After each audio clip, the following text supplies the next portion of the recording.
दोस्तों, mutual fund से वही लोग ज़्यादा से ज़्यादा पैसा कमा पाते हैं जो लोग पहले म्यूचुअल फंड को समझते हैं। यानी म्यूचुअल फंड क्या चीज़ है, म्यूचुअल फंड में पोर्टफोलियो कैसे बनाया जाता है, म्यूचुअल फंड में small cap, mid cap, large cap, flexi cap की जो कंपनियां हैं, किस प्रकार के फंड में कितना पैसा डालें हैं।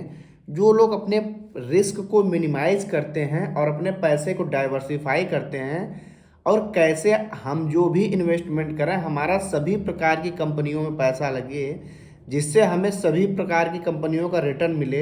यानी अगर स्मॉल कैप अच्छा परफॉर्म ना करे तो मिड कैप संभाले, मिड कैप ना संभाले तो लार्ज कैप संभाले, क्योंकि दोस्तों सभी प्रकार की कंपनियां एक साथ ना तो बहुत तेजी से ऊपर जाती है ना तो नीचे जाती हैं। अब फ्लैक्सी कैप में अगर आपका पैसा है तो संभावना, अगर स्मॉल कैप में तो ऑटोमेटिक आपका पैसा स्मॉल कैप में चला जाए, मिड कैप में संभावना तो मिड कैप में चला जाए, लार्ज कैप में तो लार्ज कैप में चला जाए।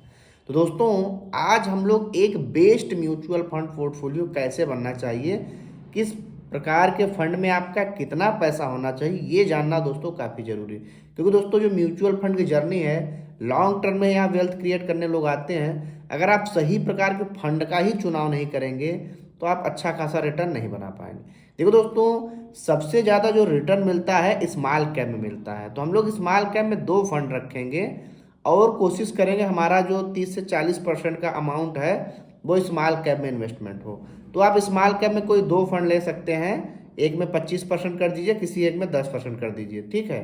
2 स्मॉल कैप, कोई भी बहुत सारे स्मॉल, SBI को हो गया, HDFC को हो गया, उसके बाद में बंधन स्मॉल बैंक हो गया, बहुत सारे हैं, आप वहाँ पे ले सकते हैं। एक को और मतलब 2 आपको लेना है स्मॉल कैप में, 2 स्मॉल फंड लेना। मिड कैप में आपको एक लेना है। मिड कैप में आपको अपने अमाउंट का जो भी आप इन्वेस्टमेंट करेंगे उसका आप 25% लगाएंगे। उसी प्रकार लार्ज कैप में आपको 15% लगाना। क्यों लार्ज कैप में 15% क्यों लगा रहे हैं? क्योंकि दोस्तों लार्ज कैप में काफ़ी स्थिर रिटर्न मिलता है और बहुत कम रिटर्न मिलता है। हमें सबसे ज़्यादा 35% हम लोग लगाएंगे स्मॉल कैप में, 25% मिड कैप में, 15% लार्ज कैप में। उसके बाद जो 75% बाकी के जो 25% है इसको लगाएंगे फ्लैक्सी कैप में। फ्लैक्सी कैप में बहुत सारे फ्लैक्सी कैप, HDFC का फ्लैक्सी कैप हो गया, उसके बाद पराग पारिक का ज़्यादातर लोग लेते हैं फ्लैक्सी कैप, ये सब बढ़िया पोर्टफोलियो है, तो इसको अपने पोर्टफोलियो में शामिल करेंगे। तो अब हमारे पोर्टफोलियो में 4 प्रकार के फंड हो गए, small cap, mid cap, large cap और फ्लैक्सी कैप। मल्टी कैप नहीं रखें, क्योंकि अगर हमने इन्हीं तीनों को ले लिया है तो हमारा ऑलरेडी मल्टी कैप कवर हो गया है। अब देखिए, इस प्रकार से हमको पोर्टफोलियो बनाना है और इसी प्रकार के पोर्टफोलियो में हमें SIP, अगर आप शुरुआत करने वाले हैं तो इसी में आप SIP शुरू कर सकते हैं। अगर आपका इन्वेस्टमेंट है तो आप इसी प्रकार के पोर्टफोलियो में इन्वेस्टमेंट कर सकते हैं।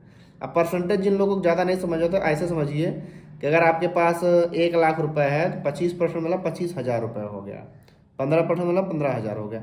इस टाइप से आप स्मॉल कैप में 35%, मिड कैप में 25%, लार्ज कैप में 15% और फ्लैक्सी कैप में आपको 25% लगाना। दोस्तों, इस प्रकार से आप अपने पैसों को अगर डाइवर्सिफाई करेंगे तो आपको मार्केट की सभी संभावनाओं का लाभ मिलेगा। फ्लैक्सी कैप में जहाँ ज़्यादा संभावना पैसा ऑटोमेटिक वहाँ शिफ्ट होता रहेगा, स्मॉल मतलब large cap, mid cap, small cap में, तो आपका रिस्क यहाँ पे काफ़ी मिनिमाइज हो जाएगा। आपका एक बेटर पोर्टफोलियो निकल के आ जाएगा।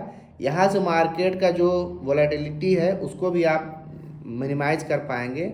तो दोस्तों, ये पोर्टफोलियो का परसेंटेज कैसा लगा आपको, आप हमें कमेंट जरूर बताएं।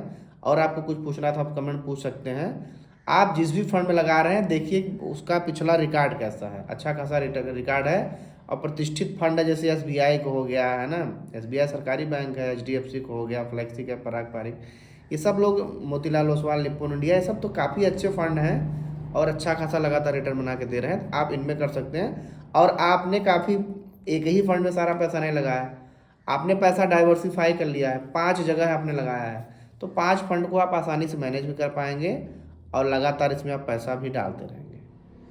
तो दोस्तों, मिलेंगे अगली वीडियो में, तब तक के लिए जय।